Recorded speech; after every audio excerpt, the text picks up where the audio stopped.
Hello everyone, Radhe Radhe, जय श्री कृष्णा। सो आप लोग कैसे हैं? आई होप आप लोग स्वस्थ होंगे, मस्त होंगे। मैं भी ठीक ठाक हूँ। स्वागत है आपका हमारे चैनल राधा रानी ब्लॉग 16 में। मैं हूँ मोनी। सभी को वेरी गुड मॉर्निंग। और ये जो वीडियो आप देख रहे हो, ये वीडियो है 25 जनवरी की वीडियो है और उस दिन था संडे। तो आज हमारे हस्बैंड घर पे ही हैं और आज छुट्टी का दिन है उनका। तो जब वो घर पे रहते हैं ना, मतलब जब उनका छुट्टी मिलता है ना, तो बहुत ज्यादा खुश हो जाते हैं।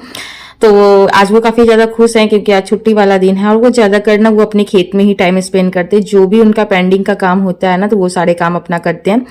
तो यहाँ पे उठी हूँ ना, तो उठने के साथ पता चला है बाबू को फीवर लगा हुआ है। तो ये मुझसे पूछने के लिए आए थे कि ये दवा देना है उसको। तो यहाँ पे सबसे पहले मैं चाय बना लूंगी। चाय बनाकर दोनों लोग पी लेते हैं और पीने के बाद फिर बाबू को ना दवा देते हैं। तो मैंने चाय के साथ ना बिस्किट ले लिया और ये बिना बिस्किट वाली चाय पीते हैं, मतलब बिना साथ में बिस्किट वगैरह नहीं खाते हैं। और ऐसे भी इतना सुबह नहीं ये मतलब कि ब्रश भी नहीं करते हैं। मैं तो उठती हूँ, सबसे पहले ब्रश करती हूँ, फेस वॉश करती हूँ, जो भी करना रहता है करती हूँ, तभी मैं किचन में जाती हूँ। फिर यहाँ पे मैं देने लगी थी बाबू को दवा। और ये दवा ना जब मेरा बाबू हुआ था ना, और उसके पास बाद में डॉक्टर को दिखाई थी ना, मैं स्पेशली एक बच्चे के डॉक्टर से दिखाई थी। तो वही ये दवा लिखे थे फीवर का, तो वही दवा बचा हुआ था, तो वही दवा मैं दी हूँ। और अभी देखती हैं आगे दवा लेना पड़ता है या क्या, मतलब कि अभी जो है मेरे पास ना अवेलेबल वही दवा मैं यहाँ पे इसको दे रही हूँ। ड्रॉप के माध्यम से ना छोटे बच्चे बहुत अच्छे से दवा पी लेते हैं और ये ना बहुत आराम से पी लिया था, कोई भी दिक्कत नहीं आई थी। फिर उसके बाद आज मुझे लगाना अपने बालों में बेसमॉल। तो मैं काफी टाइम से सोच रही थी और मेरे आगे के बाल ना, बहुत सारे बाल ना सफेद हो गए, यानी कि ग्रे हेयर। तो ये मुझे ना शादी से पहले से ही प्रॉब्लम है और पता नहीं कैसे अचानक मुझे हो गए थे। एक बार ना मैं शादी से पहले ना जो लक्ष्मण रेखा होता है ना, वो मैं अप्लाई कर ली थी बालों को जू के लिए, और उसी टाइम से ना मेरे बाल सफेद होने लगे थे। फिर यहाँ पे मैंने निकाल लिया नया ब्रश। और ये जो ब्रश आप देख रहे हो ना, ये मुझे शादी के टाइम पे मिला था। तो इधर से ही मिला था, मतलब कि जो श्रृंगार का सामान मिलता है ना, उसी के साथ एक ब्रश भी था। तो मैंने ब्रश यूज नहीं किया था और ऐसे भी ये सारे ब्रश मैं यूज नहीं करती हूँ। मैं ज्यादा करना ऑर्थो वाले ब्रश मुझे बहुत ज्यादा पसंद आते हैं, थोड़े से कॉस्टली आते हैं बट मुझे अच्छे लगते हैं। या ओरल बी का जो ब्रश आता है वो भी बहुत अच्छा रहता है, तो वो सारे ब्रश मुझे पसंद आते हैं। ये सब जो मिलते हैं ना कोलगेट का, ये सब नॉर्मल, तो वो मुझे पसंद नहीं आता। तो वो ब्रश का इस्तेमाल ना मैं बालों को कलर करने के लिए कर रही थी। और मैं हमेशा ना अपने हाथों से ही बालों में बेसमॉल अप्लाई करती हूँ। तो उससे ना मतलब मुझे बहुत दिक्कत होती है। उससे क्या होता है कि हाथ में तो अगर लगते हैं तो पूरा हाथ ब्लैक हो जाता है, दिखने में ठीक नहीं लगता है। प्लस में बालों में ना अच्छे से अप्लाई नहीं होते। आज मैंने फर्स्ट टाइम ब्रश से अप्लाई किया, इतनी अच्छे से अप्लाई हुए ना यार कि मैं क्या बताऊं। मैंने पहले कभी भी मतलब कि ब्रश से अप्लाई नहीं किया था और आज मैंने फर्स्ट टाइम किया है ना, तो मुझे बहुत अच्छा लगा। फिर इन्हें पता चला ना कि मैंने नया ब्रश यूज किया था, ये मुझे डांट भी रहे थे कि आप मतलब नया ब्रश क्यों यूज कर ली, मतलब यूज किया हुआ ब्रश तुम उससे कर लेती।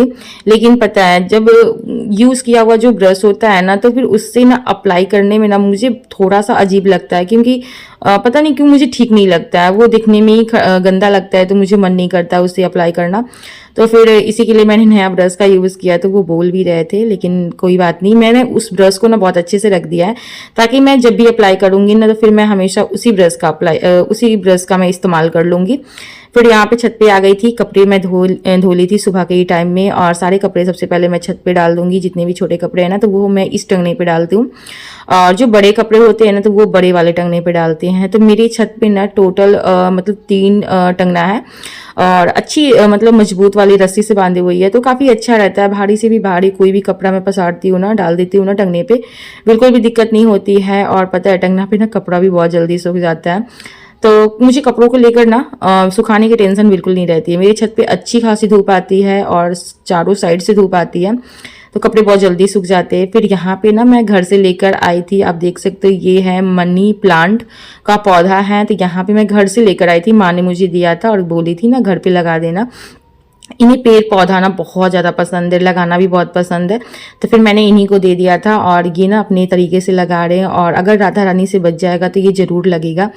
फिर उसके बाद मैं खाना खाने लगी थी। तो रात में मैं बनाई थी अंडा करी, तो अंडा करी बचे हुए थे, तो अंडा करी चावल साथ में सलाद फटाफट मैंने खाया। और खाना वाना खा के ना मैं छत पे आ गई थी।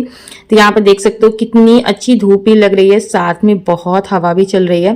तो छत पे ना उस टाइम में सभी लोग थे, मम्मी थी और राधा रानी खेल रही थी, इनके पापा भी थे और साथ में ना एक बगल की दीदी हैं, तो वो भी थी। तो मैं उनसे बातें भी कर रही थी और प्लस में मैं काम कर रही थी।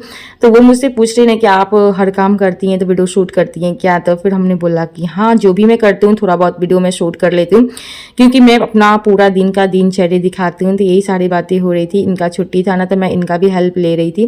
तो यहाँ पे मैं धो रही हूँ ना खेंद्रा, जो था मेरे पास 3 खेंद्रा थे ना, तो वो मैंने ज़मीन पे बिछाया था सर्दियों के मौसम में, तो वो वैसे ही रखे हुए थे। तो फिर मैंने सोचा क्यों ना इसको मैं धो देती हूँ। और ये सारे काम मैं इसलिए भी कर रही हूँ ना कि जब मुझे मेरी आँखों की ऑपरेशन होगा तो उसके बाद मैं नहीं कर पाऊँगी। तो चलिए थोड़ा सा ऑपरेशन से लेकर थोड़ी सी बातें कर लेते हैं। तो डॉक्टर ने कंफर्म कर दिया कि मेरी आंखों का ऑपरेशन होगा, तो अभी उसी का प्रिपरेशन चल रहा है। क्या क्या मतलब जो भी दिखाना है, जो भी रिपोर्ट चाहिए, तो वो सारी तैयारियां अब चल रही है। और ये तो कंफर्म हो चुका है कि आंखों का ऑपरेशन होगा। इसी वजह से ना मेरे घर पे जितने भी मतलब एक्स्ट्रा काम है ना, तो मैं सोच रही हूँ पहले से ही मैं सब कुछ कर दूँ, फिर क्योंकि उसके बाद तो फिर मैं मायके चली जाऊँगी। ऑपरेशन मतलब हॉस्पिटल से जब मैं डिस्चार्ज होंगी ना, तो फिर मैं मायके ही जाऊंगी और वहाँ आराम से 1 महीना रेस्ट करने के बाद ही मैं ससुराल आऊंगी। तो इसी वजह से मैं सोच रही हूँ जो भी आलतू फालतू या भारी वाला काम है तो वो मैं कर लेती हूँ, सही रहेगा। और रूम भी अच्छे से सेट करके ही जाऊंगी। तो वही दीदी कह रही थी ना कि तुरंत आपको ना भारी कपड़ा वगैरह नहीं धोना चाहिए, क्योंकि अभी आपका ऑपरेशन का 2 से 3 महीना ही हुआ है। और गांव में ही मतलब एक का मतलब हमसे पहले एक मतलब थी, तो उन्हीं का बाबू हुआ था। तो वैसे ही वो अपने डिलीवरी के बाद उनका भी बड़े ऑपरेशन से हुआ था। तो वो क्या करती थी ना, ज़्यादातर भारी भरकम वाला काम करती थी, जिसकी वजह से ना उनका ना मतलब खून जाम हो गया था, ब्लड जाम हो गया था, जिसकी वजह से फिर से उनका ऑपरेशन हुआ। तो वही सारी बातें ना वो हमसे शेयर कर रही थी कि अभी आपको भारी कपड़ा नहीं धोना चाहिए। तो जब भी मैं कोई भी भारी काम करती हूँ ना, तो मैं अपने हस्बैंड का ज़रूर मदद लेती हूँ। और इसी वजह से ना मैं आज संडे के दिन ना ये खेंद्रा वगैरह मैं धोई हूँ। फिर सब में ना पानी भी गिर गया था, तो सारे टंगना पे मैं डाल दूंगी। एक मैं दीवार पे रख दी हूँ और दीवार पे मैं डाल दी थी, और एक मैं ना टंगना पे मतलब अलग अलग करके मैं डालती हूँ, ताकि टंगने पे भी ना ज़्यादा वजन ना हो, क्योंकि ज़्यादा वजन होता है ना तो फिर टंगना भी टूटने का डर रहता है, क्योंकि धूप में भी ना रस्सी खराब हो जाती है, तो इसकी वजह से ना टंगना भी टूट जाते हैं। तो इसलिए ना मैं अलग अलग रख दी थी। तो मुझे ना कभी कभी ये सारी बातें वो बताती है ना कि भारी काम करने से ये हो जाता है, और फिर से उनका ऑपरेशन हुआ है ना, तब से ना ये बात ना मेरे दिमाग में एकदम घर सा बनाया हुआ है। मैं हमेशा मतलब अपने आप को याद दिलाती हूँ कि मुझे कोई भी ऐसा वैसा भारी काम नहीं करना है, क्योंकि अभी तो मैं थोड़ा सा मतलब कि ऑपरेशन वगैरह से उभरी हूँ, और फिर से मुझे ऑपरेशन होने वाला है आंखों का। तो इस वजह से ना मतलब मैं तो पहले से ही बहुत तकलीफ में हूँ, और अभी भी ना जाने बहुत सारी तकलीफ का सामना करना है। तो मतलब कि मैं बहुत टेंशन में रहती हूँ यार, क्योंकि अगर मैं आप लोगों से बातें करती हूँ ना, और आप लोगों को मैं अपनी बातें शेयर करती हूँ ना, तो मुझे कहीं ना कहीं थोड़ा सा सुकून लगता है, और ऐसा लगता है कि चलो मेरी बहुत सारी फैमिलियाँ हैं। एक फैमिली तो वो होती है जो आपके पास होते हैं, एक फैमिली मेरे यूट्यूब के माध्यम से है जो दूर रहकर भी हमारी चिंता करते हैं। तो प्लीज़ आप लोग ना मेरे लिए अच्छी अच्छी कमेंट जरूर करिएगा। फिर उसके बाद सारे कपड़े सूख गए थे ना, तो मैं सारे कपड़े लेकर नीचे आ गई हूँ, और यहाँ पे सारे कपड़े मैं ना अच्छे से फोल्ड करके रख दूंगी। और यहाँ पे ना मैं इनके पापा से भी बात कर रही थी, कपड़े भी मैं फोल्ड कर रही थी। तो इनके पापा बता रहे थे कि राधा रानी को भी फीवर लग गया है, तो उसके लिए दवा लाना है। तो फिर वो मतलब बात कर रहे थे कि उसके लिए दवा लाना है, तो मैं सोच रहा था कि अभी मैं जाकर ले आऊँ। तो वो ना पैसे मांग रहे थे, तो फिर मैं कह रही थी ना कि जब मैं कपड़ा फोल्ड कर लूँगी तो उसके बाद मैं आपको दे दूँगी।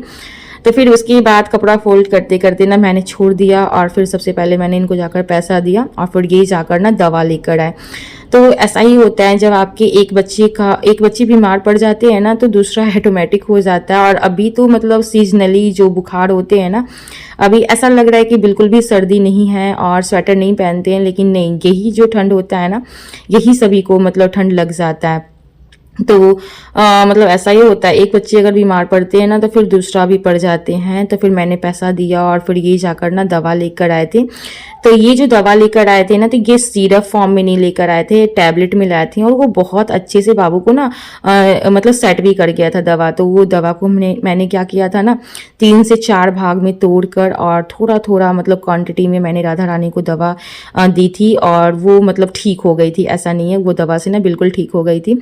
तो यहाँ पे सारे कपड़े मैं फोल्ड कर दूंगी, और यहाँ पे मेरे पति देव ना हमसे बातें कर रहे हैं। कि कौन सा दवा लाना है, क्या लाना है, मतलब यही सब कुछ पूछ रहे थे। तो मैंने इनको बोला था ना कि आप टैबलेट फॉर्म में डोलो या मतलब कि जो एक डोलो आता है और एक और आता है दवा, तो उसमें से कोई भी आप ले लीजिएगा और ऐसे आप डॉक्टर को बताइएगा। एज के अकॉर्डिंग ही दवा आनी चाहिए, ऐसा नहीं है कि एज के अकॉर्डिंग नहीं आनी चाहिए। आप एज भी बता दीजिएगा और टैबलेट फॉर्म में लाइए, क्योंकि टैबलेट जो होता है ना सिरप के कंपेयर में ना बहुत जल्दी ठीक हो जाते हैं और अच्छे से सेट भी करते हैं। तो फिर यहाँ पे फटाफट सारे कपड़े भी मेरे फोल्ड हो गए थे और फोल्ड होने के बाद ना और बाकी सारे जो कपड़े हैं ना वो भी सारे कपड़े, आज पता नहीं क्यों मेरा ये जो कपड़ा है ना जो मैं फोल्ड कर रही हूँ, ये मेरे ना पूरे 2 दिन के कपड़े हैं और मैं 2 दिन से कपड़े फोल्ड नहीं की थी, तो इसलिए ना यहाँ वहाँ रखा हुआ था। तो सारे कपड़े एक जगह इकट्ठा करके मैं कपड़े फोल्ड कर रही हूँ। और एक दिन भी अगर आप कपड़ा फोल्ड नहीं करते हो तो पूरा घर ना अस्त व्यस्त लगता है। और जब आप अपने कपड़े को अच्छे से इकट्ठा करके जो भी कपड़ा जहाँ का होता है वहाँ पे सेटल कर देते हो ना, तब जाके रूम ना थोड़ा देखने में ठीक भी लगता है और रूम में ना स्पेस भी पता चलता है। वरना ना पूरा घर बिखरा बिखरा लगता है और बिल्कुल भी रूम ना अच्छा नहीं लगता है। फिर यहाँ पे मैं सोच रही थी कि रात के खाने में क्या बनाऊं, और मैं सोच रही थी कुछ अच्छा ही बनाऊंगी रात के खाने में, लेकिन पता है दोनों बच्चा का तबीयत खराब है ना, तो इस वजह से ना मेरा बनाने का भी मूड नहीं हो रहा था, क्योंकि शाम में भी ना बाबू को फिर से दवा देना है, आनंद को। तो ऐसा ही होता है, फिर एक बार अगर बच्चे बीमार पड़ जाते हैं ना तो फिर जल्दी ठीक भी नहीं होते हैं और फिर उसे ना टाइम पे दवा देनी पड़ती है। और मुझे भी ना बहुत सोच समझ के खाना पड़ता है, और ठंडी चीज़ तो बिल्कुल भी नहीं खाना है, लेकिन हाँ कभी कभी खा लेते हैं और फिर मुझे याद भी नहीं रहता। फिर यहाँ मैं रात के खाने की तैयारी कर रही हूँ। तो यहाँ पे मैंने ले लिया आटा और इसमें मैंने जमाइन और मंगरेला मैंने डाला है, साथ में नमक, धनिया का पत्ता, प्याज और हरी मिर्च डाल के ना इसको अच्छे से मिक्स कर देंगे। और मिक्स करने के बाद ना एक मतलब टाइट मैं आटा का ना मैं डो लगा लूँगी और उसके बाद ना मैं उसकी ना पराठा बना लूँगी। ये पराठा ना मुझे काफ़ी ज़्यादा पसंद है, मेरे हस्बैंड भी खाना पसंद करते हैं और राधा रानी का भी ना ये बहुत ज़्यादा फेवरेट है। वो भी ना घर में घूमते घूमते ये रोटियाँ जो पराठा होता है ना ये आराम से खा लेती है। फिर यहाँ मेरा आटा का डो भी लग चुका था और काफ़ी मैंने टाइट बनाया था। तो चलिए फटाफट पराठा बना लेते हैं। पराठा सेकने के बाद ना सबसे पहले इनको दे देते हैं। फिर यहाँ पे ना मैं आपको चूड़ियाँ दिखा रही हूँ। मेरे हाथों में ना पीली चूड़ियाँ बहुत अच्छी लग रही है और चूड़ी भी काफ़ी अच्छा था, भाभी ने मुझे दिया था, बहुत अच्छी चूड़ियाँ थी और बहुत हाथों में ना खूबसूरत भी लग रहे थे। तो जब भी मैं काम कर रही थी ना तो बार बार मैं चूड़ियाँ ही देख रही थी और बहुत मस्त भी लग रहा था। फिर यहाँ पे जल्दी से पराठा सेक लेते हैं और यहाँ मैं पराठा भी सेक रही थी, साथ में अपने पति देव को खिला भी रही थी। तो मैं ऐसा ही करती हूँ, जब भी मैं कुछ भी बनाती हूँ ना तो रोटी वगैरह या पराठा या पूरी तो मैं उनको देते भी जाती हूँ, वो खाते भी जाते हैं। और जितने अच्छे से ना सर्दियों के मौसम में आप गर्म खाना अच्छे से खाओगे ना उतना ठंडा खाना बिल्कुल भी अच्छा नहीं लगता है। तो वो साथ में खा भी रहे थे और मैं यहाँ बना भी रही थी। और कभी कभी तो मैं क्या करती हूँ ना राधा रानी से भी खाना सर्व करवाती हूँ, वही जाके अपने पापा को खाना खिलाती है। और आज ना राधा रानी ही अपने पापा को खाना खिला रही थी। मैं एक एक रोटी ना राधा के हाथ से भेज रही थी, तो अच्छा भी लगता है, बेटियां इसी के लिए होती है पापा को खाना खिलाने के लिए। तो राधा रानी यहाँ पे अपने पापा को खाना खिला रही थी और मैं बाबू को देती जा रही थी। तो फिर इसके बाद सारा रोटी मेरा बन गया था। फिर उसके बाद मैंने बनने को रख दिया था चाय। यहाँ पे फटाफट मेरी चाय भी बन जाएगी और ये चाय स्पेशली मेरे लिए है, क्योंकि इस तरीके का पराठा ना मैं बिना चाय का नहीं खाती हूँ, या आलू का पराठा हो या सत्तू का पराठा हो, मुझे चाय ज़रूर चाहिए। तो चलिए यही था हमारा रात का डिनर, चाय और पराठा। खाने में बहुत अच्छा लग रहे थे ना। और अभी मैं सोच रही हूँ कि मूली वाला पराठा एक दिन बनाऊँगी, देखती हूँ अगर समय मिलेगा तो मैं ज़रूर बनाऊँगी। वो भी पराठा मेरा ना काफ़ी ज़्यादा फेवरेट है। तो यहाँ पे ये रही हमारा रात का डिनर। यही था हमारा आज का वीडियो। उम्मीद करती हूँ कि आप लोग को वीडियो पसंद आई होगी। अगर वीडियो पसंद आई है तो वीडियो को लाइक जरूर करें, चैनल को सब्सक्राइब कर दे। चलिए मैं हूँ मोनी, मिलती हूँ आपसे अगले ब्लॉग में। Till then bye bye, love you and take care. Bye friends.